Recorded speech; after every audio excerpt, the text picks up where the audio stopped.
Hello, hello. I am so excited to be here with you guys. And oh my gosh, what a day. I can't wait to tell you about it. So I am hooked up to the phone. So if you guys have questions, I'm available to answer. So for those of you who don't know me, my name is Raven Woods. I'm the CEO and founder of Autism Mama Rocks, the IEP. And I love what I do. But most importantly, I help parents gain the knowledge and confidence to become the CEO of their IEP. IEPs are very overwhelming, scary. They're something that many of us fear because we don't want to fail our children. And so it's super, super, super important to really be confident and knowledgeable in what we're doing. And in going through many of your responses to questions that have come over on my page, it is super, super important that not only that you understand what the IEP is all about and what needs to be done so that you have an effective and amazing IEP, but at the same time, it's one of those things where we can't just know how to do this out the gate. It's something that is learned and taught. And that could come with experience. That can come with an advocate teaching you. It can come in many different ways, but I do what I do specifically for you and for where most of you have verbalized to me where you are in this process of the frustration and the overwhelm and the fear and knowing what to even ask for, or if you're asking the most appropriate thing. So again, my name is, I see many of you coming on. My name is Raven Woods. I'm the CEO and founder of Autism Mama Rocks, the IEP, and I help parents gain the knowledge and confidence to truly become the CEO of their meeting. And the reason I say that, I don't have this amazing elevator pitch. I actually truly believe in what I'm saying in reference to helping parents gain the knowledge and confidence to become the CEO of their meeting, because I don't believe that any of us as women or men need to be handheld. We're very independent people. We can do things on our own. And when we do things on our own and we're successful at it, we feel really good about it. And to really feel good about something pertaining to your child and something that could affect them forever is such a huge accomplishment that in itself is a godsend to have, literally. So I know each and every one of you have it within you to become the CEO of your meeting. And it's just basically gaining the knowledge and confidence and learning the process and being open to the fact that we have to start from the basics and not rush the process. The process will happen and it will come. So as long as you guys can be patient and come back to the beginning, always come back to the basics. If anything ever messes up, even in just life, just go back to the basics. I promise you, it will work out. So today we have a couple things to address. First, you guys have asked, I told many of you on my page, this is the page, but I told many of you, I'm sorry, on my group, that today I had an IEP meeting. I schedule my IEPs as I teach all of you and all of my parents that I work with to have quarterly IEPs. And the reason for that is specifically to address goals, issues, and mishaps that happen along the way versus going a whole year. And a lot of times the teachers and service providers do not provide you with the information or progress reports to let you know where your child is. And then you're kind of finding out this great big, oh my gosh, I didn't know that was going on. Why didn't you tell me kind of thing? And that is super frustrating. And so if you have quarterly IEPs, you're able to break down that yearly goal into quarterly increments. And it's a lot more productive, not only for your child in their ability to achieve that goal being smaller, but also in the ability that you, the parent, are able to keep track of it better. Okay, because when things are in a big span and it kind of ranges from here to there, it becomes very frustrating, and the whole process in itself is frustrating enough. So to decrease that frustration and to increase the knowledge and to be able to go over things in a little bit smaller detail, is a lot more effective for you as well. Okay. So many of you asked about my IEP. So before we get into the content today, which kind of backs up what I am talking about right now when it comes to my IEP that happened today, it's the effective ways to advocate for your child at school. That's what we're going to talk about today. So stick with me. We're going to get there. I want to tell you about my 6-hour IEP. Let me repeat that. I said 6 hours. Okay. I got there at 12:50. It started at 1 and it ended right before 7. Okay. So I get home, try to eat before I come live. And I'm experienced in the IEPs. That's why I teach all of you how to do this whole crazy process. Okay. But I'm going to be very transparent with you at the fact that I was talking to myself, which I do as I drive to the meeting. And I say things to myself like, I'm really nervous. I don't know what it is, but I always get nervous. And it doesn't matter if I'm nervous about something happening or going to happen, or because I'm not really requesting so much anymore at this point in the game for me. But I guess I remember, all those horrible times that I was going to go into an IEP and knew I had to fight for something and being scared out of my freaking mind as to, oh my God, how am I going to do this? How am I going to do it right? How am I going to get this for Skylar? Is she going to get what's appropriate for her? Are they going to tell me no? If they tell me no, what am I going to do? And all these things just running through my brain, increasing my anxiety. And so I guess even to today, I still get nervous, very nervous actually, because I still have those feelings of what happened before.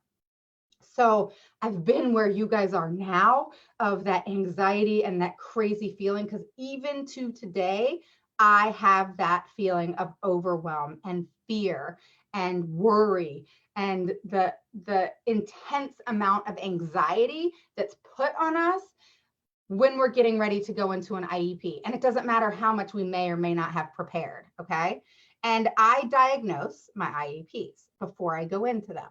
So today's IEP, I actually just went through the preparation process, and this is not advisable for you, but I only addressed it from this morning, like 8:30, 9 o'clock until about 11:45, and then I took a shower and I got ready to go.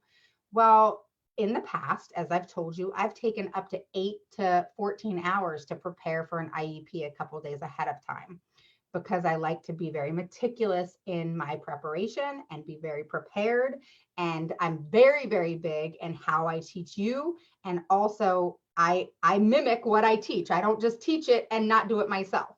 And I am also big on explaining to you if a mistake is made, I'm going to tell you about it, because I don't want you to make the same mistake, which is why I teach what I teach, because I've made so many mistakes along the way throughout 12 and a half, almost 13 years of experience with this, plus being a previous educator. I don't want you to make these same mistakes. Okay. So today's IEP was my quarterly going over goals.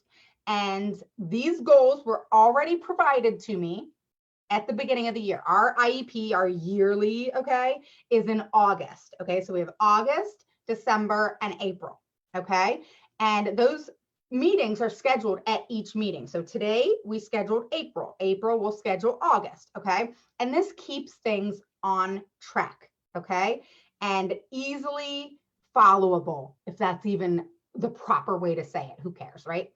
So I want you to really focus on being efficient in making your time work wisely for you and them.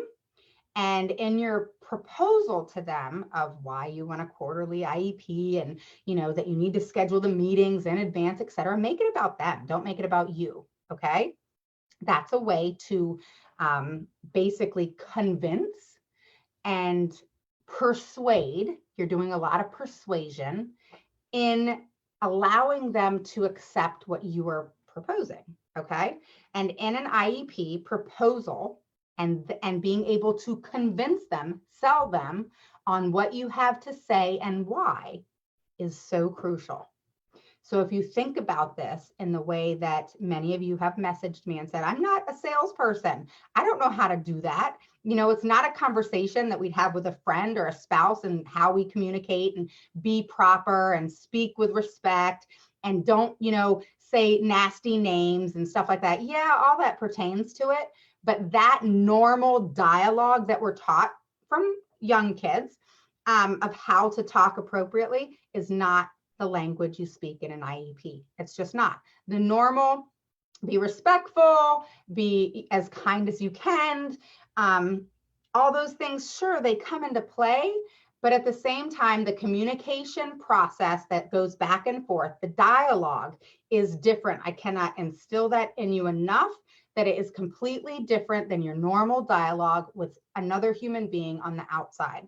Okay? It's just different. And it's something you have to process in your brain, that you have to learn, or you're going to keep failing at the IEP process and not getting what you want and what your child needs and deserves. So learning that process is key.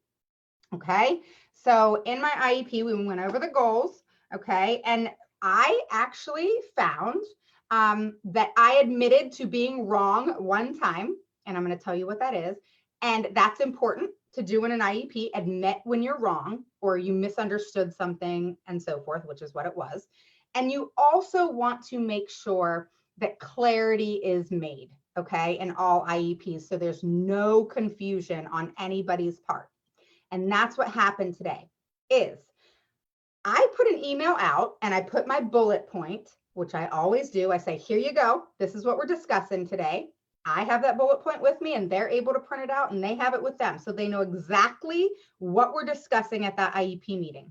They don't send that to me. I give it to them. So they know exactly what the topic of conversation is. That's number one. That went out first thing this morning. Then I get an email back saying, no, that's not what we're talking about today. We're just going over if goals worked. No. So I then sent another email out and I said, no. If you remember in the last IEP meeting, this is what was said. This is what was discussed. And then I had all the emails to prove what I had said.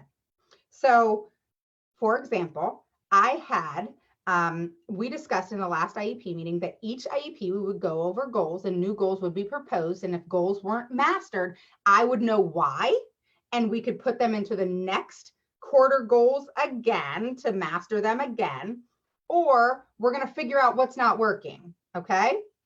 And that's what we went through. And I think that's what took so long, 6 hours. So don't ever let an IEP team tell you, oh, well, we only have an hour. Oh, we only have 15 minutes. It doesn't work like that.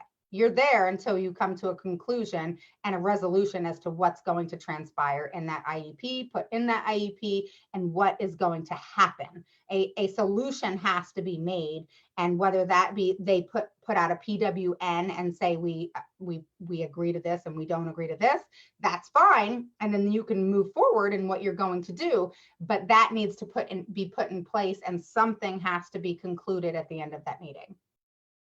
So we went through the IEP process in just going through goals, okay? And I went through each provider and service provider: adaptive PE, physical therapy, reading, the whole ABA team, who actually are the people that educate her. We went through speech, we went through occupational therapy, and some of her goals were mastered and some were not. So of course, I request and demand why she didn't have the goals mastered when they were broken down quarterly. And either the response is sufficient or it's not. Okay. And if it's not, then you have to figure out what the next step is. Are they not meeting your child's needs? Are they meeting your child's needs, but your child needs more time? So you have to figure out what the problem is and make sure that you come up with a solution. So what we did is we decided that we're going to break down the goals even more, to be more descriptive of what those goals are and be very specific in what they mean. So we not only took the quarterly goals that were broken down from the yearly goals, But now we're taking the quarterly goals and breaking them down even further. The same goals to be accomplished in that quarter, but they're broken down even further to be more individualized and specific, okay? Because anytime you have goals, those goals need to be completely specific. They need to very much say exactly what needs to be done, accomplished, and mastered. And if those goals are mastered, you need to say what that means, okay? Does that mean across the board, generalized with you, me, each teacher? What does that mean? What does mastery mean to you? What are you requiring for your child to have mastered something? Okay, that could be on three separate data collections. It could be, you know, again, across the board, which is what I require. It could be with 5 separate people of your choice. Whatever your idea and your solution to what mastery means to you and what you're okay with, then that's what needs to be put in place, and it needs to be stated and put into that IEP so that everybody knows what mastery is and that you all agree that this is what it means and this is what has to be done. Okay, so where I actually admitted that I went wrong was, and it really was more a conversation issue, is I said, hey, we're going to go over all the goals today, where they're saying, no, we're not. We're just going over the goals that we've already done. Well, they weren't proposing ongoing goals to me because those were already proposed at the beginning of the year. We just broke them all down. So instead of giving me the proposal of the goals ahead of time, which typically is supposed to be done 2 days ahead of time, they wanted to just discuss it at this meeting and then propose which goals we're going to move on to. That's where I was not happy. And I wanted to make sure that things are presented to me in advance, because it wasn't them making the decision without me. We're all team members. So IEP draft should never, ever be sent to you. Not ever. Okay. So if a team drafts an IEP, that means they're making choices and decisions without you. Okay. An IEP needs to be made and drafted and created in that meeting. It does not get drafted and made and then presented to you and said, here you go, sign it, or you have a meeting, but the IEP is already done, so to speak, and the team did it without you. That is absolutely not appropriate and allowed. You are very much part of that team just as they are, and no one person is a bigger part of that team at all. So all parties have to be there, okay? So I want you to be clear on that. I want you to understand that I admitted to my mistake of not clarifying that all goals needed to be turned into me. Since they already were turned into me, I just needed the dissection of what the next quarter goals were and what was transferring over to be new goals and what was transferring over to be old goals that were not mastered. And again, always get the why. Why wasn't it mastered? Why do you feel like you didn't push my child enough? Did you push my child enough? If you did, how did you push them enough? And figure out and try to dissect why the mastery has not happened. And sometimes it just doesn't happen because your child does need more time, and that's okay. Okay.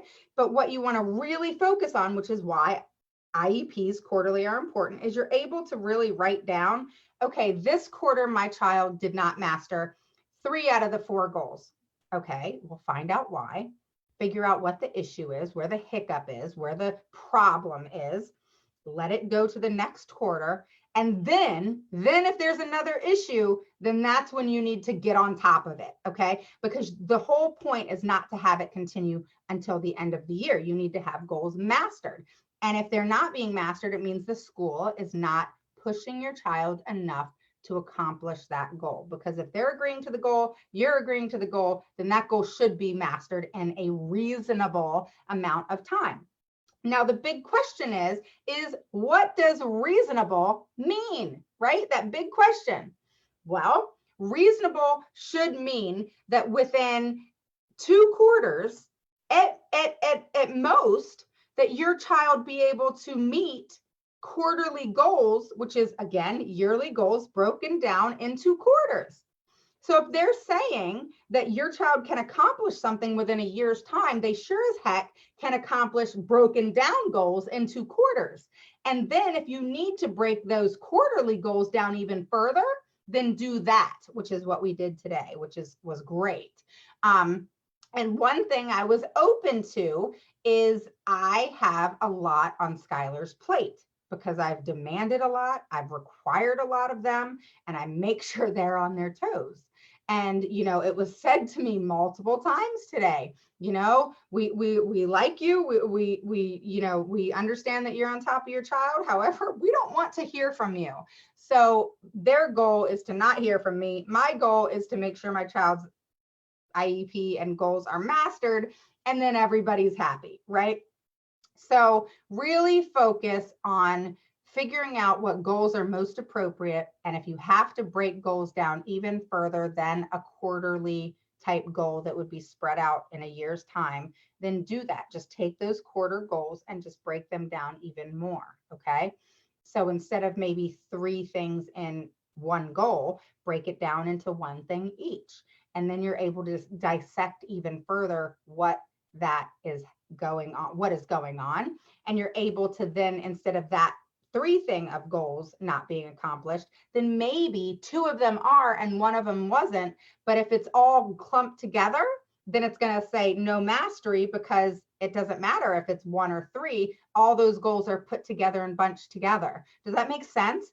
Give me a thumbs up if that makes sense, because I want to make sure that you understand that. So if you have goals and there's 3 or 4 things that are within that goal, so that could be your child is to write legibly on a line of, regular paper, 5 sentences, or 5 words, and then add something else to that.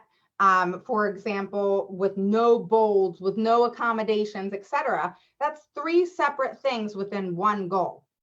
So if you took those 3 separate things and broke them down, or removed 1 and broke it down into 2, or if you want to break it down into 3s, then if your child masters 1 of the 3, then they mastered it, versus if they mastered 1 of the 3 and they're clumped together, then they didn't master it.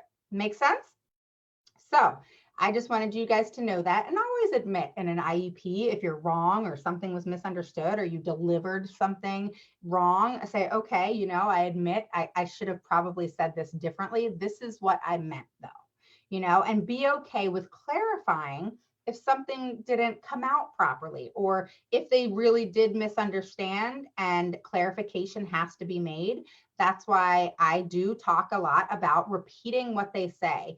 It's called imago therapy. It's actually a communication-based therapy that relationships and husbands and wives, or whoever together, and you have a relationship. It's a way to speak and to understand and empathize where the other person's coming from. So let me explain that so that you can understand where this is going to come into play. So in imago therapy, for example, how this would work, if I said to you, hey, that really hurt my feelings when you said that I was mean and rude and disrespectful, when that's not at all what I was trying to do. I was just trying to have you understand what I was saying. Okay, so you said that to me. You didn't appreciate me saying certain things to you.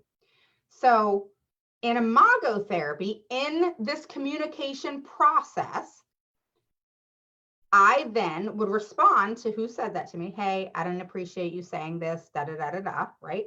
I would then say, what I'm hearing you say is, you don't appreciate when I say things that are offensive or rude or disrespectful.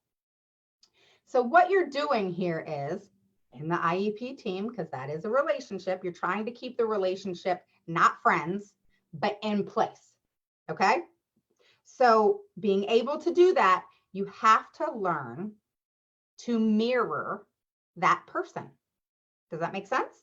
So in the communication process, and a teacher tells you something, your child's being belligerent, your child's throwing things, he's being disrespectful, he's making my classroom crazy because of his behavior. I'm not able to teach, the other kids aren't learning, and your son is just acting horribly by his behavior, and it's very disruptive. So you then say, what I'm hearing you say is, my son's very disruptive in class because he's throwing things, he's being disrespectful, he's being belligerent, and he's making it to where the other kids can't learn, you can't teach, and then of course he also can't learn as well because his behavior's taking play, and he's unable to learn because his behavior's in the way. So then you're repeating what the teacher just said for her to then come back to you and say, yes, that's what I said. Or she's able to come back to you and say, no, that's not what I meant, and then re-say it for you then to re-repeat it. Okay? So in this way of communication, what this is doing is validating what they said, understanding and empathizing by saying, okay, I can understand, when they say, yes, that's what I said, then you say, you empathize. The next step is, I understand how you would feel, not being able to teach your class because my son's being disruptive, and now the other kids aren't able to learn, which isn't fair. So it's not fair to my son for not being able to learn because his behavior is kind of taking precedence. It's not fair to you because you're the teacher and you're being disrupted because my son is doing these things. And then it's not fair to the other children because they're not able to learn because my son's behavior is in the way. So what you're doing here is you're creating a way in which you communicate in an effective way and respectful way by not only mirroring them, by repeating back what they say, confirming that. And again, you're recording your IEP. So this is perfect. You're recording the IEP, you're repeating back what they said, you're validating it because they're saying, yes, that's what I said, or no, that's not what I said. And then that's when you'll say, okay, can you repeat yourself? And then you'll repeat again what they said. And once you have solidly what they said, you then will empathize with them and say, hey, I totally get it. I totally get, my son was disruptive. It disrupts you. It disrupts him. It disrupts other kids. Hear me out here. So where are we getting to? We're working our way to a solution here by what she said. Okay. So a lot of you, I'm saying this because a lot of you have come to me and said, what do I do? My son's being disruptive. The teacher's saying that it's disrupting. The other kids can't learn, but they won't give my kid accommodations, services, a one-on-one, etc. We're getting there. You're proving your point just based off what they said. Okay? So you're mirroring them. Write this down. You're validating what they said. Totally get it. And you're empathizing at the same time. Totally get it. I understand. My son's disruptive. It's disrupting you. It's disrupting the other kids, and it's disrupting him. No one's able to learn, and you're not able to teach. That's a big problem, right? Your child needs and has every right to learn. The other children have every right to learn, and the teacher has every right to teach. That's her job, right? So now let's solve that problem for them.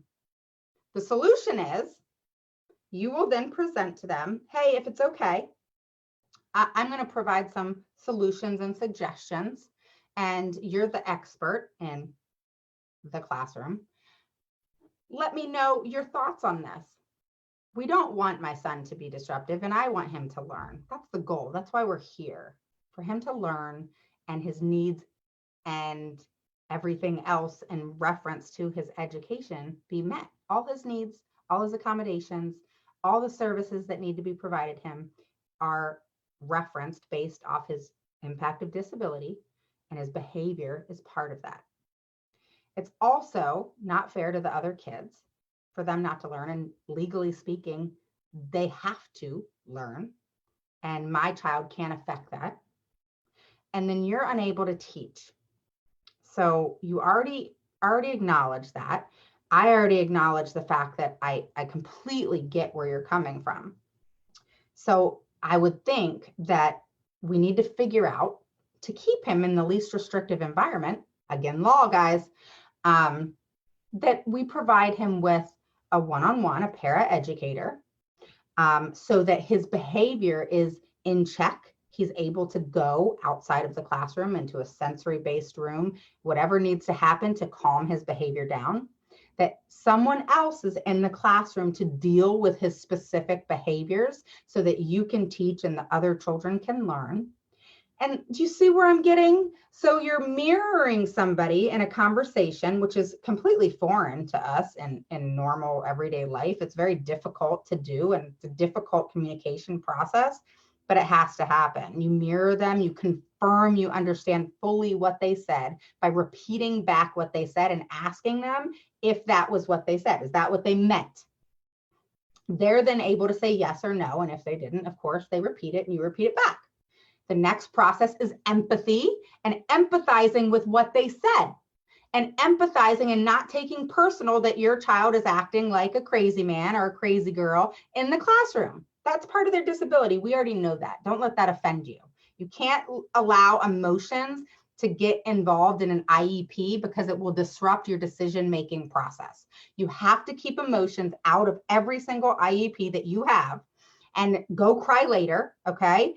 But you have to focus in that meeting. You cannot be distraught by something that somebody says, as offensive as it may be, okay? There's certain things that you put your foot down on. However, typically let it rub off your back, brush it off, and move the heck on. The point is you have to keep emotions out of your IEP for your own sanity and to be more productive, to get more done. If you have all this emotion involved, so it's the teachers over here and the team, and you're here, and then there's that shit right there in the middle, right?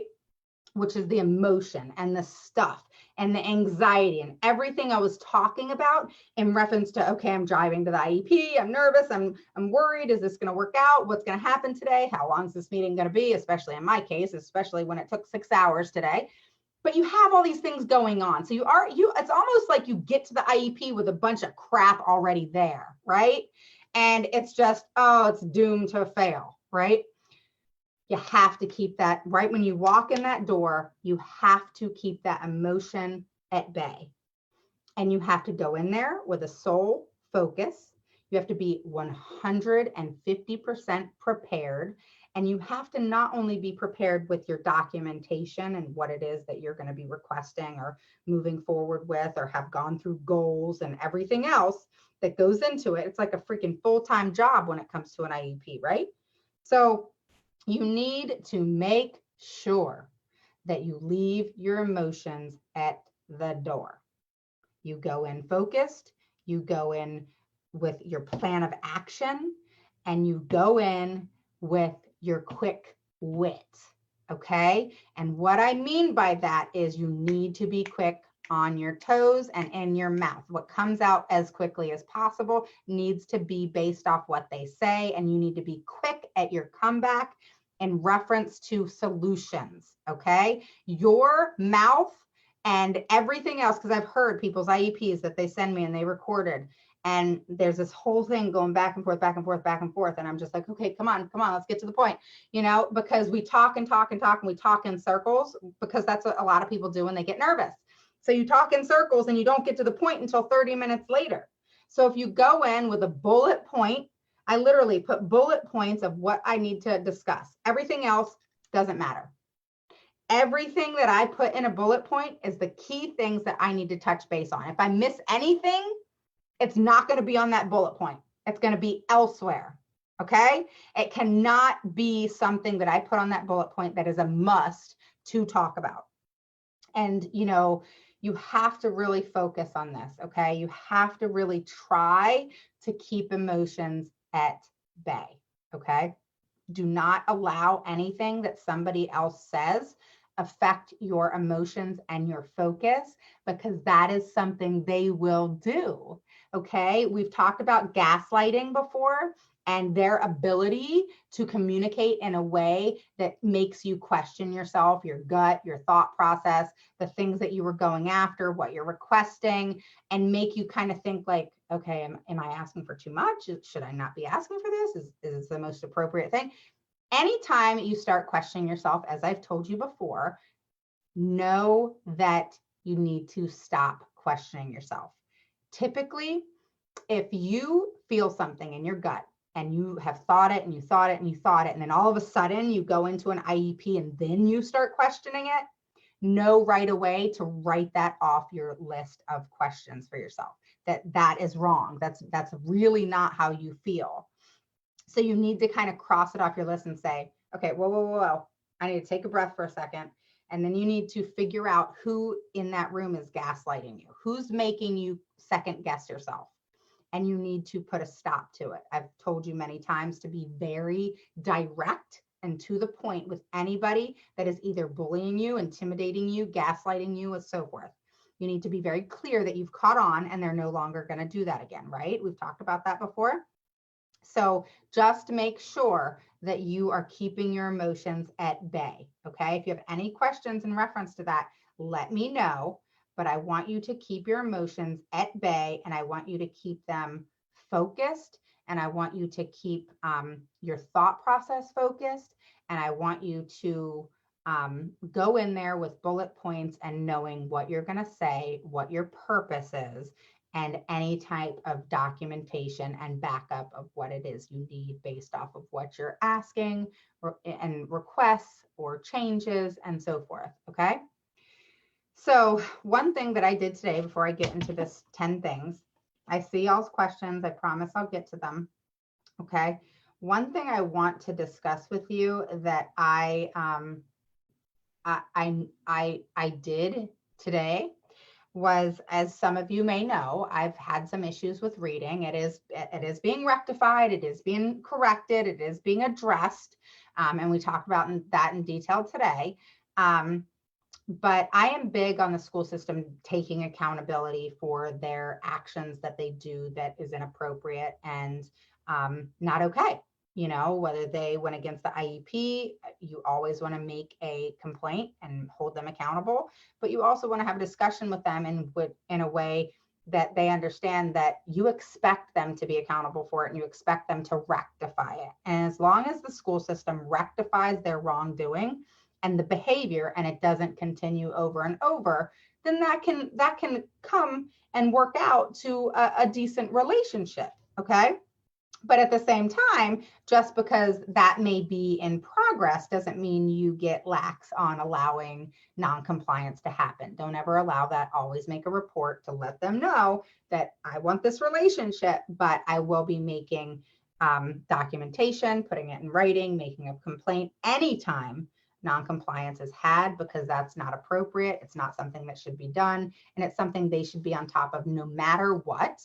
And it doesn't matter what your relationship is. And don't ever be afraid, if your relationship is good, to be intimidated at the fact that you're going to hold them accountable and worried that it's going to come back to haunt you. They're going to bully you. They're going to, take it out on your child.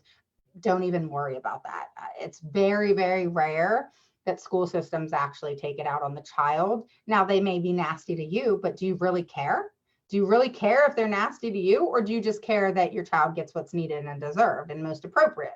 So you have to figure out what your goal is and be specific on that. Be very accountable to what your goals are in reference to your child's IEP. Is it to get them what's needed, deserved, and what's appropriate? Or is it to be friends with the IEP team? Is it to get along with the IEP team, or is it to make sure that they're held accountable for any wrongdoing that they do? So get clear on your expectations. Your expectations may not be the same expectations as my expectations. However, you need to be clear on them and you need to stick to them, and don't waver on those expectations. Be very clear. They know what they are, you know what they are, and everybody's clear on your expectations. It's the same thing with our kids, right? We say, okay, mom said this, this, this, and this. If you do this, you're going to be grounded from the computer, or you're going to be grounded from your iPad, or whatever, right? Well, for some of us, I have some friends who are not consistent with their kids. But me, I've always been the consistent, strict one. And if I say ABC, you better do ABC. If you don't do ABC, then D is going to happen. All right. There's no ands, there's no ifs, there's no buts, there's no second chances. Mom said this, you're going to do that. If you don't, there's a consequence for each and every one of our decisions. Same thing with the school system. All right.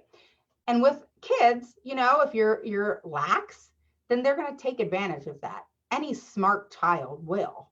Okay. So you want to be flexible, but you want to say what you mean and mean what you say. Okay. This is across the board and most things. And you want to specifically do this in your IEP, because if you're not clear and you're not precise and you don't stick with your own guns, then they're not going to take you seriously. Okay. That's another thing I've gotten from you guys. So I'm repeating things to you based off of things that you have provided to me, either in writing or emailed me, etc. So I'm trying to kind of answer some of your questions while I'm going through issues and things that you can do to resolve issues that can happen in an IEP. Okay. So be very clear on your expectations, not just with your kids, but with the IEP team. They need to be clear on what you expect of them so that each and every IEP meeting, they're on top of that. They know that at your meeting, you're going to expect A, B, C, D. Okay. And that you're going to ask why to most everything they say. Okay. If they say that your child didn't master all the goals, which happened in my IEP today, your child didn't master all the goals, but she did master these, then my next question was, okay, why didn't she master the goals? What happened that the goals weren't mastered? What needs to happen so that this doesn't happen again the next quarter? And their response, like I said, is either sufficient or not. And if it's not sufficient, you need to take action on that. It can't just be, well, your child's impacted disability really affects, their learning. And so they didn't make the goals this time. That's not sufficient. But to say, hey, we've really been looking at the goals, and they need to admit, hey, we probably should have provided a progress report. However, but really looking at it now, I think we need to break down the goals even further, and this is why. That is a good response, okay? Because then you're able to come together and say, all right, let's break down these goals. Let's figure out what we need to do to resolve this issue so it doesn't happen again the next quarter, okay? So my IEP was tons of fun, and it was 6 hours, and we did come to resolution. That was the whole point. And we also figured out where some hiccups were. We dissected some communication issues. It was exhausting, but it was successful.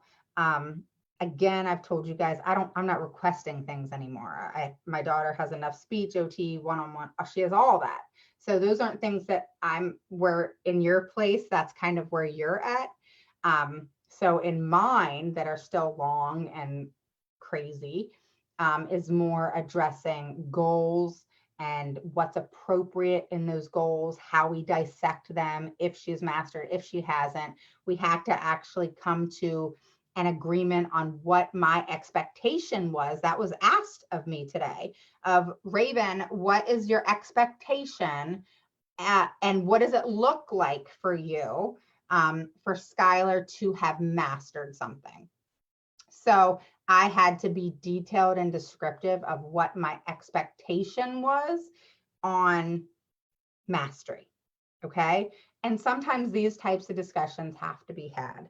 And I understand that many of your fights right now are a lot more in depth.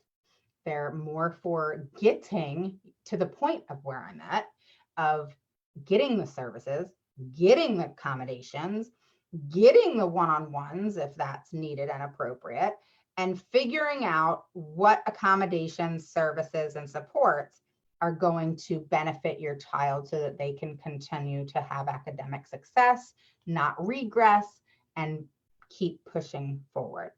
Okay, so that's the goal here. All right, so as you can see, there's different steps in the process in which each of us are. We're all in different places, but going back to the basics, as we've talked about, is super important. And it's coming up in my course in which I literally take you from step one, literally step one, before your child's even in school, all the way to the end. So that's coming soon. I know I told you guys that I would be talking about that, and it's coming. But I also want you to go onto the Autism Mama Rocks the IEP Vault and sign up for the waiting list, because you're not going to be disappointed. All right, so let's get into 10 ways to effectively advocate for your child. So one of the number one ways for you to very efficiently advocate for your child in a way where you feel like you have the knowledge base, even if you don't. All right. So it's not, the IEP is definitely not a fake it until you make it kind of thing. All right. It's okay to be vulnerable. It's okay to not know things. Okay. But it's not okay to continue to not know things. So the number one thing I feel is important in being a good advocate for your child is being informed. Now, how have I told you guys to do that? This is just one of several things, okay? So let's talk about that. You need to be informed. What is the number one thing for some of my oldies but goodies, okay? Again, let me backtrack. Oh my God. Okay, post a 1 below if you're new, okay? To Autism Mama Rocks IEP. Any questions you have? Number 1 below if you're new. Number 2 is my oldies but goodies. You know what to say. Hey, what's up? How are you? What are you doing? What you been up to? You guys know the drill. So if you're new, post a 1 below. So I know you're new. Everybody else knows you're new. We can all say hi. If you haven't jumped over to the group, we have a private question and answer every Tuesday. That was fun this week. And they always seem to be long. So they're an hour and 15 minutes typically. I try to keep them at an hour, but it never happens.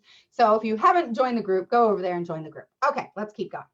All right, so number 1, be informed. Okay, so what does that mean? What do I tell you guys? I tell you guys to hunt and gather. All right, that's one of the number one ways to be informed. If you hunt down the information, meaning go into the school, observe your kid, find out, ask questions, go and volunteer, just be present in your child's education process. Okay, that can be emailing, asking questions of the teacher, having a conversation with the teacher on the phone, but make sure you record it. Everything you do in the school system, record. And then you're going to go into the school system. You're going to observe your child. You're not going to ask questions. You're just going to go observe and keep your mouth shut. You're going to not be where they can say, oh, you were disruptive. We can't have you come back. You don't want that. So just go in, shut your mouth, take notes. And then you're going to gather the information from volunteering and observing your child in their setting. Do that in multiple different settings. That could be at lunch, that could be at recess, that could be, in math, that can be, in the special education classroom, that could be in the general education classroom. Observe and hunt and gather as much information as you possibly can. Go observe them in speech if they're in speech. Go observe them in occupational therapy if they're in occupational therapy. You need to know what is going on so that you can fight what's needed and appropriate for them. If you don't fight for what's needed and appropriate for them, you're gonna really become a disservice for your child. I'm just being honest. Okay, so if you want to be of service to your child, not let them down in something that could truly change their whole life in one way or the other, good or bad. So what is your decision? Make that decision. Make it right now, okay? And then it's kind of like, have you ever heard of a vision statement? Create a vision statement for yourself. Actually physically see it before it even happened, okay? Same process here. You need to create a vision statement, a vision in which you see your child improving. And what does that mean? What do you need to do to make that vision happen? What has to happen between here and here for that vision that you have for your child, which you have one? What needs to happen for that to happen? Ask yourself that. So think, learn, hunt, gather, get as much information as you possibly can. And number one way to get information is to ask questions, okay? Don't be afraid to ask the dumbest freaking question you think is dumb, all right? I don't care how dumb it is, ask it anyway, okay? Next thing, organization. Oh my God, can I say this enough? All right, again, if you're new, 1 below. If you're oldie but goodie, 2 below, okay? And you 1 people are gonna become 2 people, okay? So don't feel left out. All right, so let's keep moving. So organization. If you don't have your life, it's kind of like in your house, all right? Some people collect things. My mother collects things.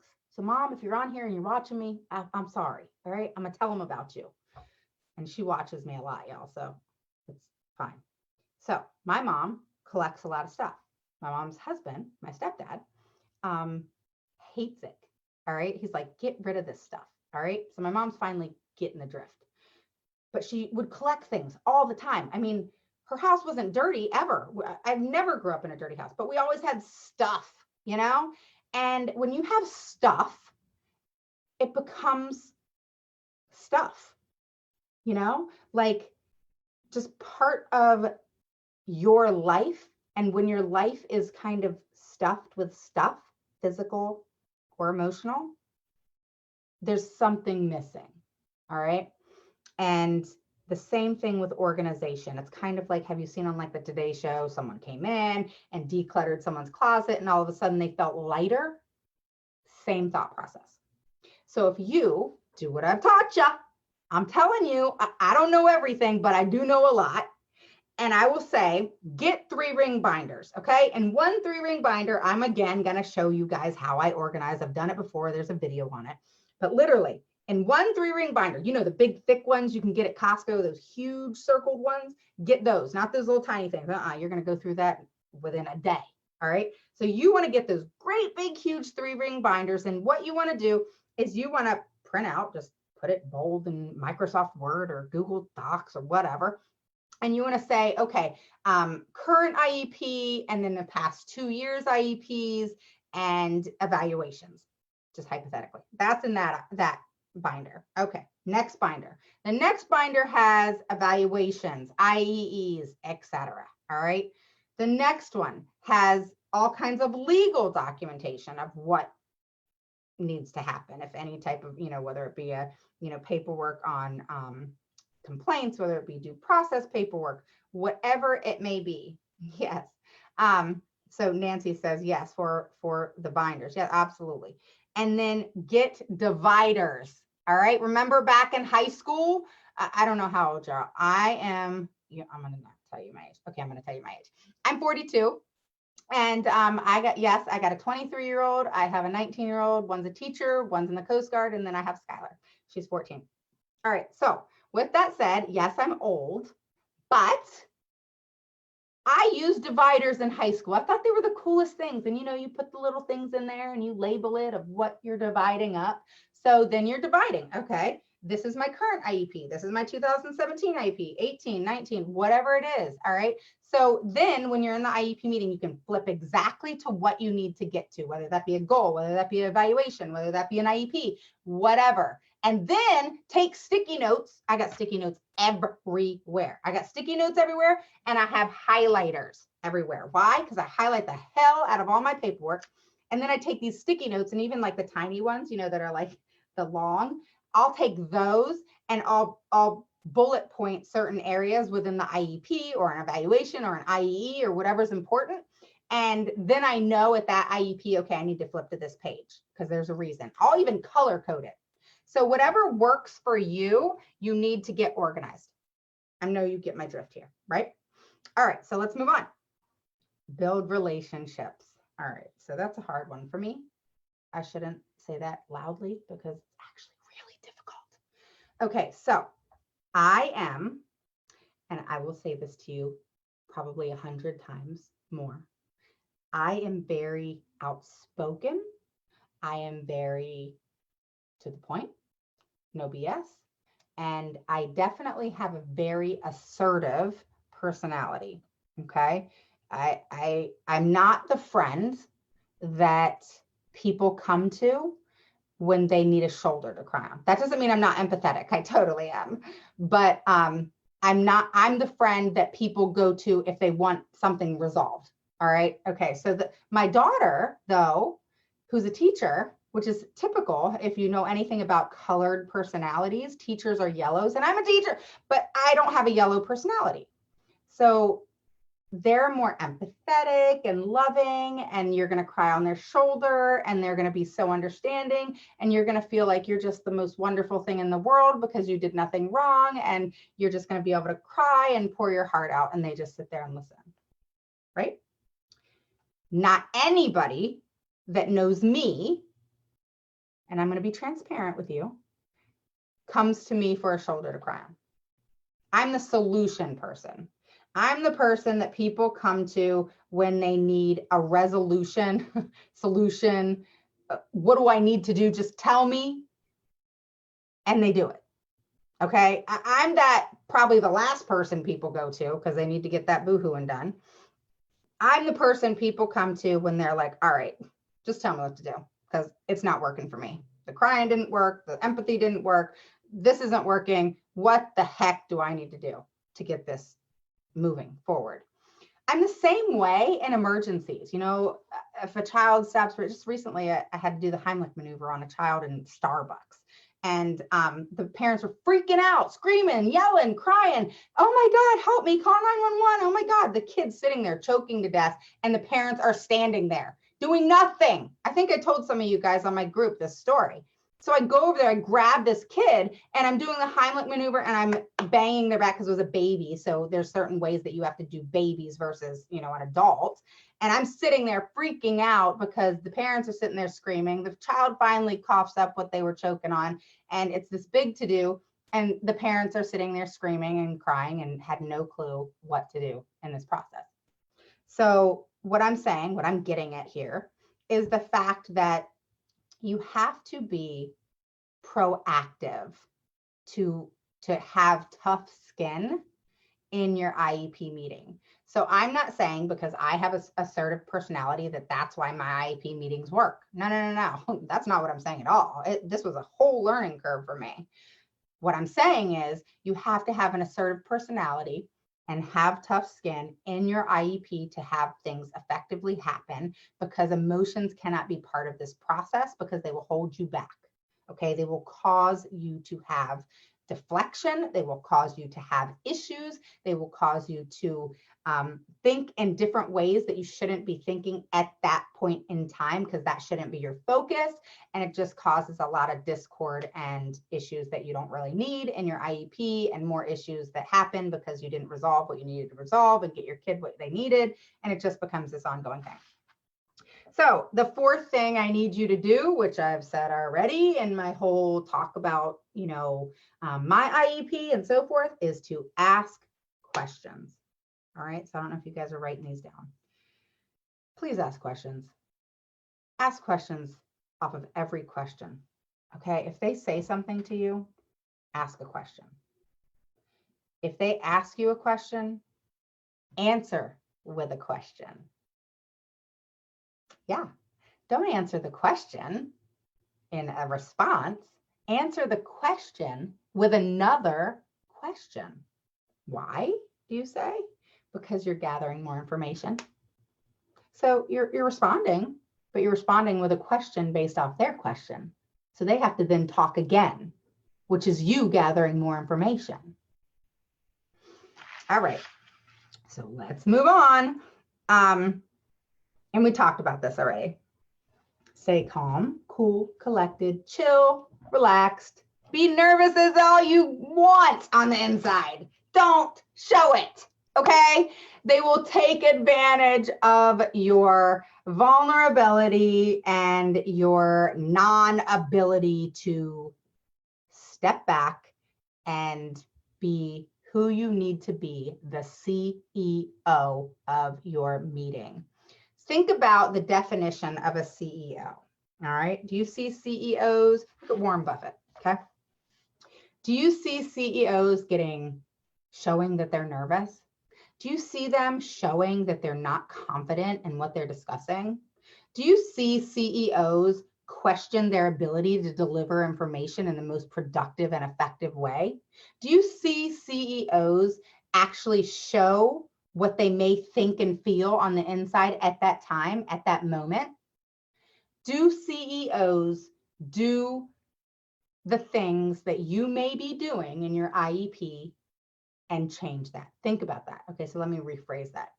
Look at what CEOs do. They're confident, most of them. Just again, take Warren Buffett. Okay, I think he's amazing. All right, genius. And he's just one of many. Okay, Steve Jobs was another freaking amazing speaker and CEO. Okay, so you need to look at what truly is a CEO to you? My goal is to help you, guide you, coach you to be more knowledgeable and confident in your IEP and to become the CEO of that meeting. To do that, you have to actually do your homework. You actually have to be the one doing the work. I'm your guide, your help, your support, your encouragement, your best cheerleader, the person that is helping you learn, mold you into the CEO that you already are. You just don't know it yet, right? So you are basically needing to visualize. We were just talking about the visual part of this. And when you visualize something and see it before it even happens, you eventually become it. Okay. So visualize what it is. What would be the perfect IEP meeting for you? What would nail it for you? Like pin the tail on the donkey. What would do it for you? What would make you so happy to where you come back and you say, oh my God, I just had the best IEP meeting ever. It went exactly how I wanted it. And my child got everything they needed and what was appropriate for them. What would need to happen? Write that down. Visualize it, see it, and we need to now become it and make that happen for ourselves and for your children. All right. I know at times it can get very stressful. I know at times that you feel like you failed your child. I know at times that it gets so overwhelming that you feel like you're going to quit because you don't know what else to do. I know that there's times where you feel like there's nothing more you can do because you've just hit that wall and nothing's budging, nothing's happening, no change is being made, nothing in your power that you've already done is effectively making this happen. And maybe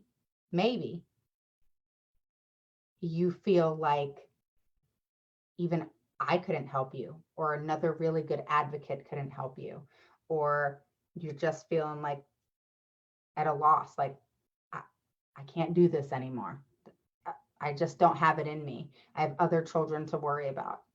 And don't feel guilty for that. I'm going to be very honest with you. Don't feel guilty at the fact that you're feeling at like you're at such a loss that you have other children to worry about, and you're putting like 90% focus on your one child with special needs and everybody else is kind of getting the end of the stick.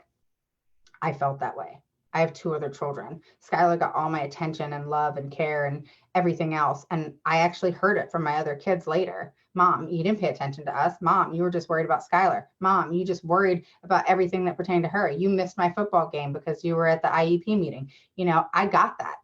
I got that resentment. I got that baggage that I had to carry and know that, yeah, you're right, I did. So I get it. I get where so many of you are. I can't even explain it. But I also know I had to make choices. I had to make choices based off of the positives, the negatives, the good, the bad. And I don't regret everything that I've done within my power to get Skylar everything she needed and deserved. That doesn't mean I don't feel sad and regret the fact that I missed my son's football game or I missed something of my daughter's. It's been so long that I don't remember what I missed. I just remember them telling me. And I remember feeling sad about that. But I also had to not allow emotion to control every part of my being and what I was doing, because as parents, we're going to feel guilty. We're going to feel bad. We're going to not be perfect at all times and be that person, kind of like Grey's Anatomy, how they're like, you're my person. Well, you can't be that person for all people at all times. You're only one person. So that resentfulness and that sadness and that regret of not being there for somebody else because you've been there for your child with special needs, or even a spouse you spend all your time this, because they don't get the fact that we need to become the CEOs and we need to, get what's needed and appropriate for our kids. And sometimes men, I'm just going to blame men, because sometimes, not always, sometimes the men are the ones who are advocates and the wife is like not on board. But what I'm saying is that sometimes there's one or the other spouse that isn't as proactive as the other. And that can cause discord and frustration and resentment on both ends. Again, you have to make the choice and decision that feels most comfortable to you. You got to ask yourself the question too of, if you didn't do this, would that put you where you really want to be? Would that end goal be okay with you? Or, okay, people are resentful, people are frustrated, people are angry or whatever because you're spending more time over here to get your child that needs you to fight for them and fight for what's needed for them. Is that worth the frustration over here? There's not one of us that can always stay calm and collected, which is what we're talking about right now. But you do have to figure out, with that vision that you're making, what's the most important thing to you? Again, say what you mean. What is it? Say what you mean and mean what you say, right? Same thing with do what most resonates with you, what makes you feel like you are doing the right thing. Okay. Sometimes doing the right thing doesn't make everybody else happy. Right? Okay. So, and sometimes other people need you more than others. That doesn't mean that others didn't need you. It just means someone else needs you more. Okay. So it's kind of like, okay, just hypothetically, and this may be a bad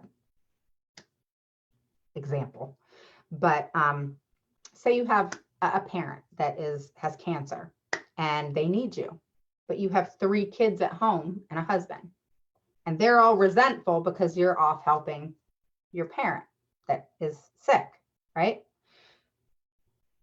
What's really the right thing to do?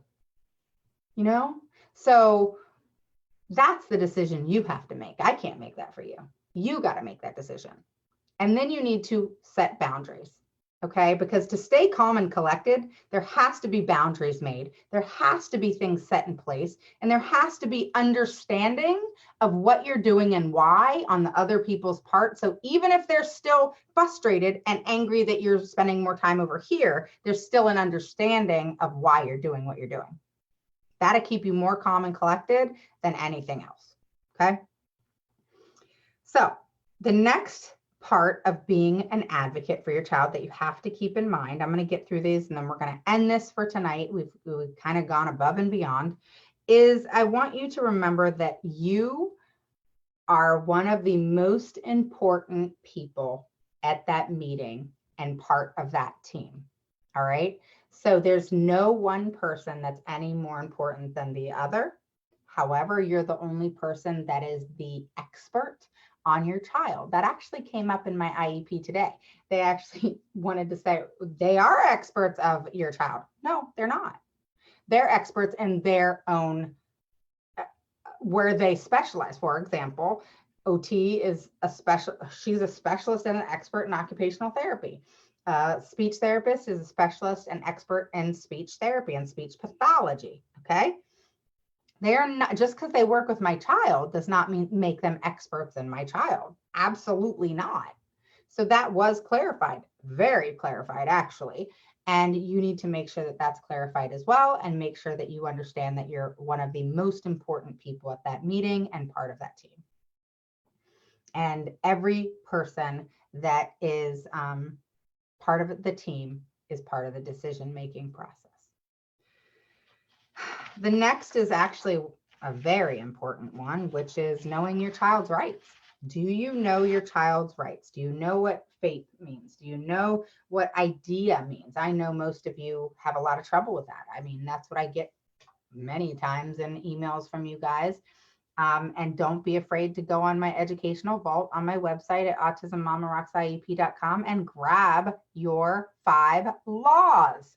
Not only do you get the 5 laws, but you get an hour and a half of me explaining each and every law to you so that you understand it, because how it's written is not how it's meant.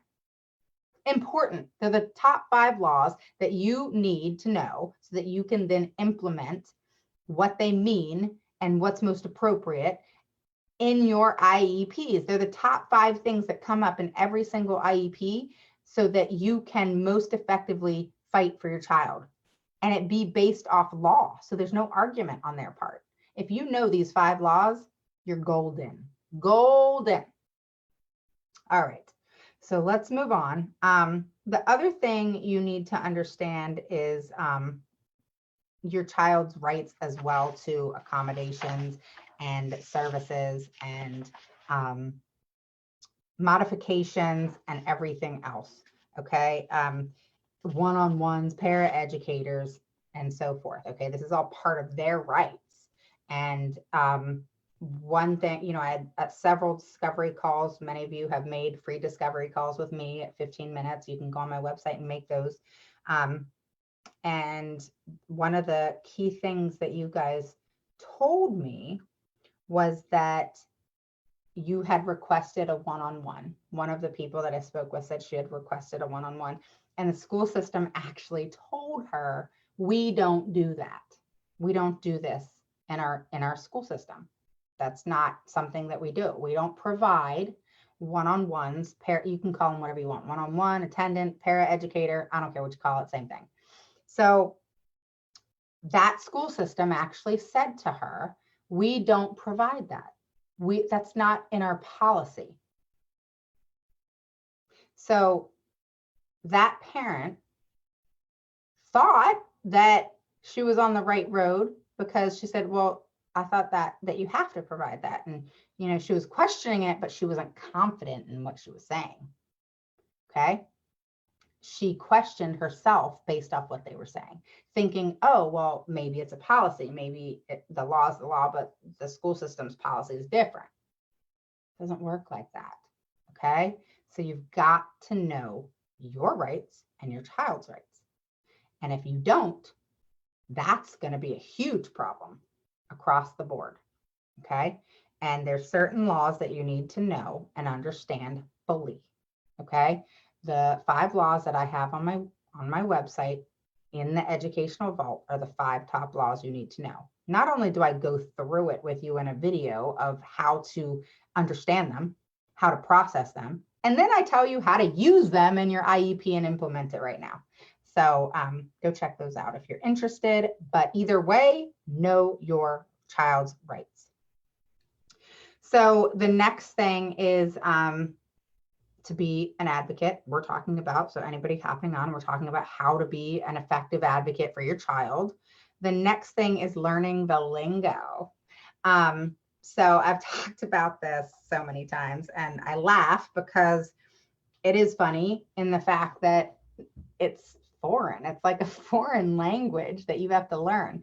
So like one of the main things that took me a long time to learn was I couldn't say, hey, you have to do what's best for my child. And they were like, no, we don't. And this was back in the day. My daughter's 14 now. This is back when she was like 2, 3, 4. And I'm like, yes, you do. You have to do what's best for my child. What do you mean you don't have to do what's best for my child? Everybody needs to do what's best for my child. She's in the education system. This is school. You have to do what's best for her. No, they don't. They absolutely do not have to do what's best for your child. You do, but they don't. Their job, the school system's job, I don't care what state you're in, their job is to make sure that your child is most appropriately educated based off their needs. Services and accommodations, modifications only come into play where the impact of disability affects your child's learning and education. No one cares about your child's diagnosis. Hear me on this. No one cares. They don't care. They don't care about what your child's diagnosis is. They don't care if your child has muscular dystrophy. They don't care if your child has autism. They don't care what your child has. They don't care. What they care about is what it is they have to provide by law. And they'll try to get out of that at all costs. So knowing your child's rights, knowing what is required of the school system, and knowing what they need to do to implement what needs to happen, which is giving your child what's needed, appropriate, and the accommodations and services that come into play based off what's needed and appropriate for them, which is then based off, bottom line, is based off their impact of disability that affects education. So many of you keep coming to me, and it's fine, come to me, it's fine, I want you to. But know this, no one cares about your child's disability. No one cares that they have ADD. No one cares they have ADHD. No one cares that they have sensory issues. And no one sure as heck cares what the disability name is. Do you want the disability put into their IEP as it was noted by a doctor, because they can only be diagnosed by a doctor, a psychiatrist, clinician, doctor, period, not the school. They only do assessments. So if an evaluation is made by the school, they can only assess and evaluate. Doctors diagnose.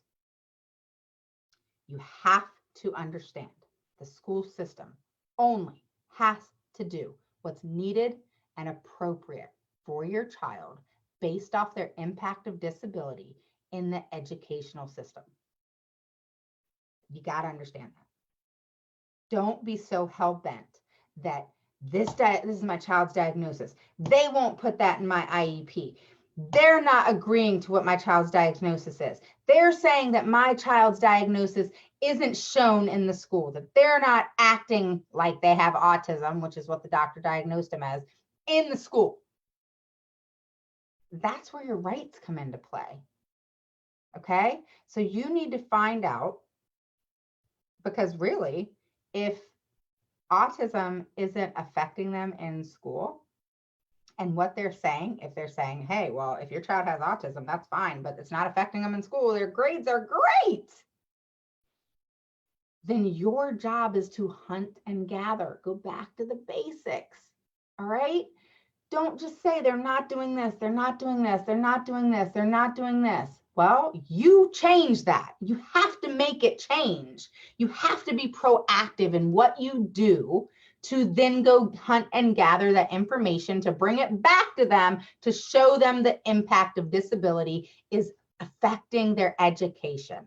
Because if you know in your gut that it is, and they're just telling you what they want you to hear, that it's not affecting them, then you have to then go hunt and gather, observe, and really get to know what's going on in your child's education and their setting and the school, etc.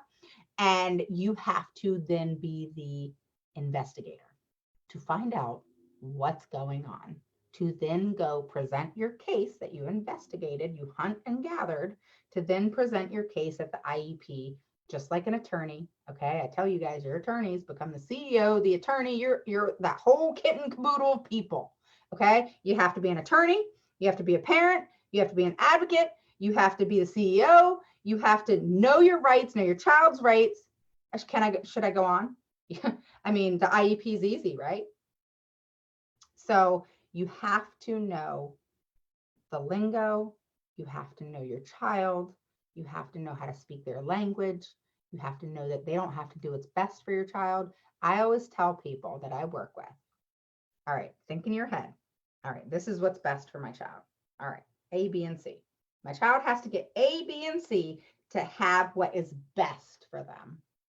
All right, so let's change our verbiage and say, it would be most appropriate for my child, based off her needs, to receive a one-on-one because of A, B, and C.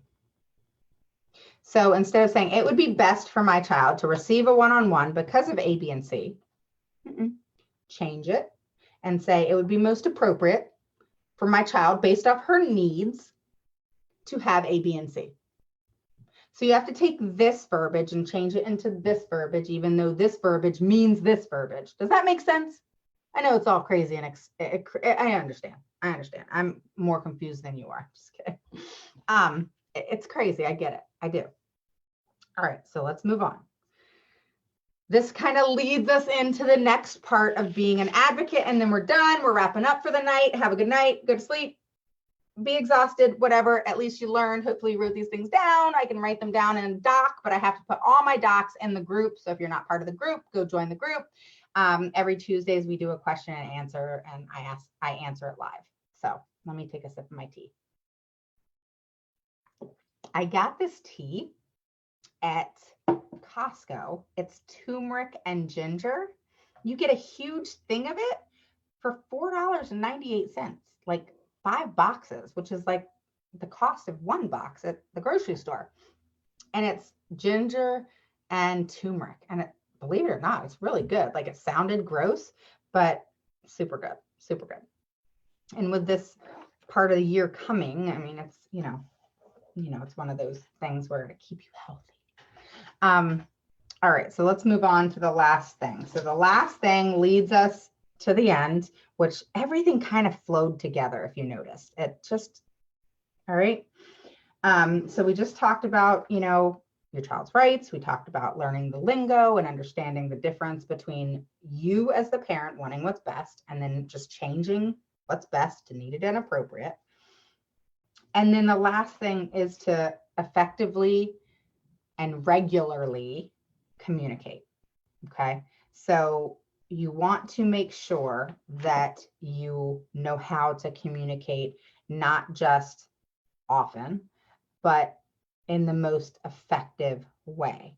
And so what I mean by that is that could be a parent-teacher conference if your child is mostly in like a least restrictive environment and inclusion. And you can have your IEP meetings more frequent. You know, I suggest them to be quarterly. That can be a progress, you know, note sent whenever you're requesting it, really. So if your child is in an inclusion and a least restrictive environment for the most of the time, you want to take the quarter in which you have your IEP and take the quarter in which you, you know, between report cards and whatever, if your child gets a report card. Obviously, some special education kids do not. Some special education kids are on the graduation train, and some kids are on the VAPE train, and whatever it is within your school system that is required for different types of testing if your child is not on the graduation route. Okay, so communicate effectively, all right, with meetings, with emails, with phone calls. Make sure everything is recorded. You can get a phone app called Rev, and it records your phone calls, and you just press a button. You can get the other Rev is a transcription service. So everything that was recorded on that phone call that can then be for a very cheap price transcribed.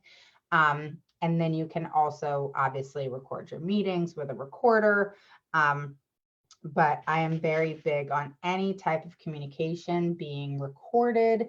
And I always get my recordings and my phone conversations on the phone transcribed. So it's then put not only recorded, but it's in a written out format. And then I also do a lot via email. Okay, email is very effective. It's a legal document going back and forth. It can be used in court if it had to be.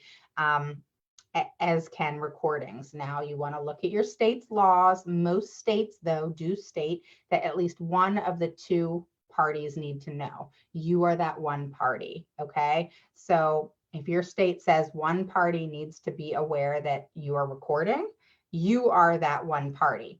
However, if it says one party has to know that you're recording, you actually can't use a recording you do on yourself. Okay, so if you're in a state like mine where it says one party has to know you're recording, what that means is I can record them, they can record me without telling each other, but I can't record myself on the subject and it be used legally. Neither can they. Okay, so you want to look at your state's laws and what they are, but you always can record. Just sometimes you may have to say, hey, I'm recording, versus, I don't have to say anything at all. Okay. So that's it, guys. We're wrapping up for tonight. I know it was a long call, a good, hour and a half.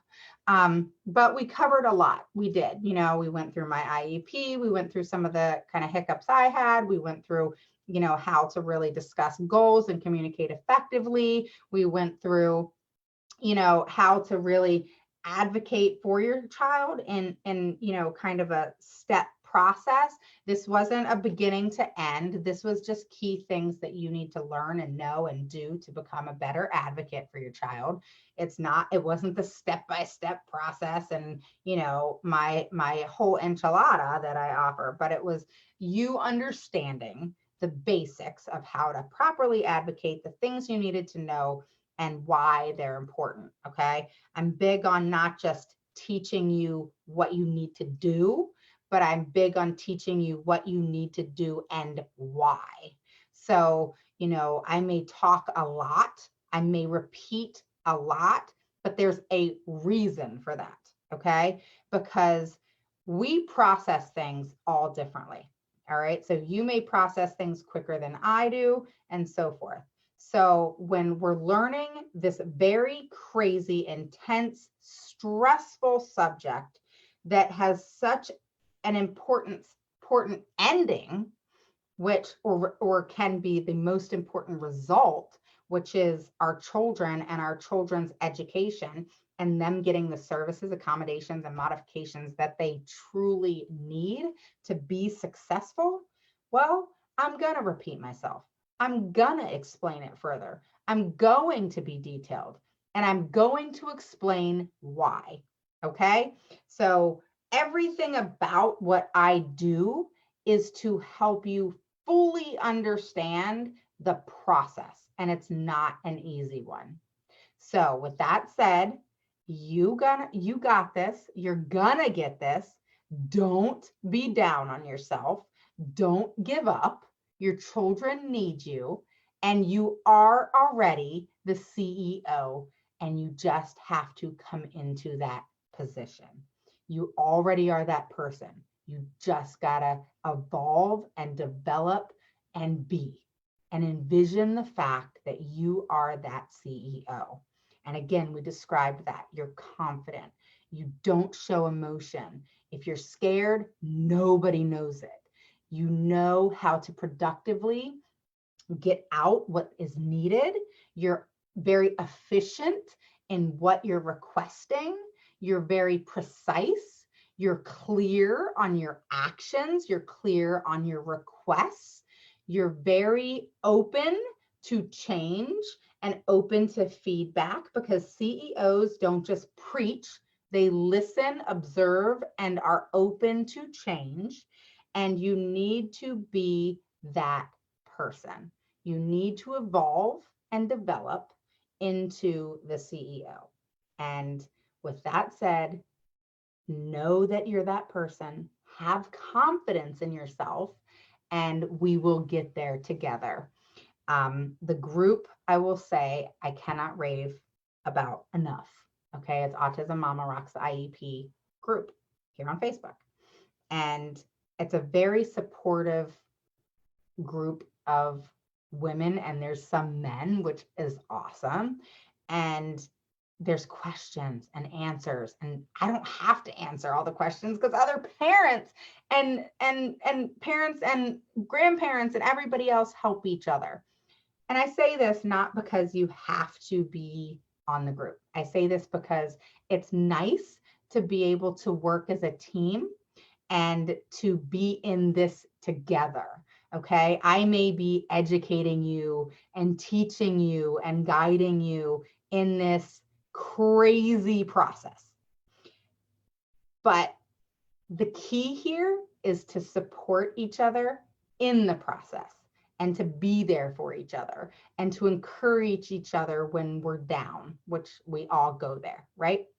So go have a good night. Have a good evening. Give your kids a kiss goodnight. And I will see you guys on Monday right here on the page for the tip of the week. And nope, I try to be productive in this. I do, but I don't have the tip of the week yet. It'll come to me over the weekend. And honestly, sometimes I come up with the tips of the week based off experience. That's something that may have just happened, or someone came to me and said, hey, what's up with this? Or, so I really try to base my content, tips, and things that I deliver to you. I really try to base them off the questions you come at me with and that you respond to. And if you join my group, you'll know there's a series of questions. I take pictures of every single one of them because it helps me help you by knowing where your problems are, where the problems that you're having are at. And I will be honest, many of them are very, very similar of what do I ask for? What do I do? How do I get this? How do I get that? That they're not listening to me. They're arguing with me. I mean, I had a 6-hour IEP today. It was horrible, but it was very productive. We got a lot done. And no, I'm not asking for things anymore. No, I don't need services and I don't need, accommodations. All those things are taken care of. But you're always going to need to understand that, like I had today, a 6-hour meeting, you have to understand that this is an ongoing process. This isn't a one-stop shop. You are going to have these meetings, as I suggest, every quarter. Okay. And each quarter, you're going over the goals, you're changing goals. Everybody changes, everybody evolves, right? So do our children. They learn, they grow, they accomplish, they master their goals, or they don't. And we address it and we move forward. We move to the next goal, next process, what needs to happen. Does a solution need to be presented? Do we need to figure out together what we need to do to work together so that everything that is effective and appropriate is working for that child in the most appropriate and efficient way? You need to always be the problem solver, okay? Like I said, I'm not that person that people come to cry on their shoulder. I am empathetic, I care, but I'm not that person. I'm the person that people come to if they want solutions. Let's get this done. Let's make sure it happens and let's focus and be done. That's my personality. I want to get something done. I want to focus. I want to accomplish it. And the goal's done. We move on to the next. Okay. So for my passive mamas and papas, you need to become more assertive in this process. Okay. So again, emotions aside, emotions cause discourse between the two parties, the IEP team, which you are part of that team, but also within yourself, because it causes a lot of hiccups and issues. And I don't want you to have that type of stuff. Emotion causes problems in the IEP. It causes you to forget. It causes you to allow your emotions to take control of your decision-making process. Emotions always interfere with business decisions. People, I've always run my own business. People always say, how do you do that? How do you separate the two? Like if you're friends and you're working together as a business, you got to cut it off. There can't be emotion put into a business decision. It has to be what is the most effective, productive way to keep running that business in an efficient manner that is going to work for all. So you have to be able to focus and put your brain into the game and not be emotionally based in your decision-making process. I cannot say that enough. I cannot yell that to you enough. It doesn't make you a careless, callous, uncaring person, but it's going to make you much more productive in the IEP meeting as part of the IEP team, because I can guarantee you they have no emotion going on. They do not really care if you're going to cry in that meeting. Now, they may have emotion based off of, oh, I feel bad for her, but that's not going to change what they have to say. But it will change what you have to say. So if you're crying and you're emotional and everything about you that's coming out of your mouth is emotionally based off how you feel, there's nothing in that meeting that is going to end up good and productive. If you think with up here, not with your heart, up here, kind of like, my mom's watching. She used to say to me, base your decisions off of your brain, not your heart, because that's where the most smartest decisions are made. It may not be the decision we may want to make at the moment, but it's going to be the best decision for us in the long term, in the long run, because we thought with up here, not with here. Okay. In a lot of things in life, yeah, you want to think with your heart, and you want to be caring, and you want to be empathetic, and you want to, be a person that other people want to be around. They actually said in my IEP meeting today how far I've come, because I used to attack them like there was no getting past me. And now I'm much more able to keep myself in check and to get out what I need to get out in a very efficient manner without even raising my voice. And that's how you need to get now. Don't make all the mistakes I made. Don't do that. Learn from all the mistakes I made and do it right now, while your kids are younger and you're still going through this process. So just think about that. Think about what you need to do in your next IEP meeting to keep emotion, how you feel, out of play. Okay, go cry in the car after your IEP. Don't do it in the meeting. What I will say is, if you're crying based off of when you're nervous, some people cry, all right? Or it's kind of just something that some people that I know, I've worked with myself, they can't help it. They cry because they're so frustrated, and it's not really an emotional decision-making process. It's just based off of that's their personality. Their personality is when they get frustrated that they'll cry. All right, that's okay. All right, because that's not you making a decision based off emotion or you communicating based off emotion. All right, there's a difference. All right. So if you're crying because it's a natural way in which you are reacting to just the frustration or this overwhelm and everything that we've discussed, take a minute. That's fine. It's okay to show emotion. It's okay to show that you're human.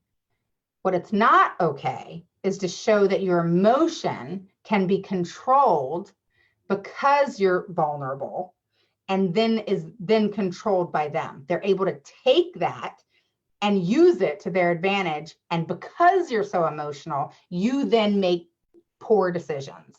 Okay. Do you see the difference between, okay, you're emotional because things are getting a little rough and you need to take a minute. It's okay. Get up, go to the bathroom, whatever you need to do. And then there's the other where your emotion, it's a decision-making type of emotion. So, all right, I said I was going to get off here, 15 minutes ago? So, all right, so I'm going to get off. I am going to have the tip of the week. I'm actually honestly going to go listen to last week's tip of the week because I was building off some things. So I think I'm going to continue in that building process of the tip of the week. If you want to go listen to that, it's on the videos right here on the page. And it was good last week. A lot of people were on it. It helped them. And so this week, I think I'm just going to build off of that. So we'll keep it moving forward from there. And again, I always tell you, post below if you have any suggestions on content that you'd like me to talk about on Thursdays, because Thursdays is my biggest night. That's when I talk about content. That's when it's solid content. It's not short. It's very clear. It's very precise. People hop on, they hop off, they listen, or they keep it playing. I know a lady told me, yeah, I took a shower and brought my phone into the shower with me because she wanted to hear me talk, but she didn't have time to just sit for an hour and a half, which I totally get. So I thought that was kind of funny. So I want to share that with you. And another lady told me that her husband's a truck driver. So she sends my recording videos to him and he listens to it while he drives in the car. in the truck. So I thought that was great too. So thank you for sharing your stories with me. Shay, thank you for messaging me every day. You know, today I didn't open anything up, so I apologize because I was in a 6-hour IEP meeting. But I will open it up in the morning and go from there. So like I said, I'll build off Monday's tip from last week. Next week's content, if you have suggestions, post it below. I can't know what you want unless you ask. And we will have, of course, our question and answer live on the page or on the group. I apologize, over on the group. So if you haven't joined the group, do that. You are very, very welcome, Nancy. And I will go through any questions you guys have and some of these questions that you've asked. But on Thursdays, I typically don't have a whole lot of time to answer questions until afterward because I'm too busy delivering the content. So that's kind of the process. It's Monday, Tuesday, Thursday. Monday is tip of the week here on the page. Tuesday is the question and answer live over on the group. And then Thursday is the content again here on the page. Starting in February, one time a month, I'm going to start holding, per the request of my group, which this will be held solely on the group, which it'll be a live Zoom, which is kind of like Skype, where you come into a meeting room with me. And instead of me being live and only seeing you guys post questions or whatever, we're actually in the same room together. We're able to talk like we're on the phone, but we actually get to see each other. And so that is actually going to start after my course launches in February. So keep that in mind. And if you want to join the group, head on over there. Again, it's just, you know, it's a little bit different than the page, where the page is a little more generalized and anybody can see everything, where the group is a little more personable, where parents are able to ask questions and get personal. And it's not where everybody sees it, where like the page where it goes out to thousands and millions of people on Facebook, where the group is solely that group. Okay. So you're very welcome. So thank you for hopping on, Lucy. I will get back to your question and we'll talk more. And have a good night. Take care. Bye.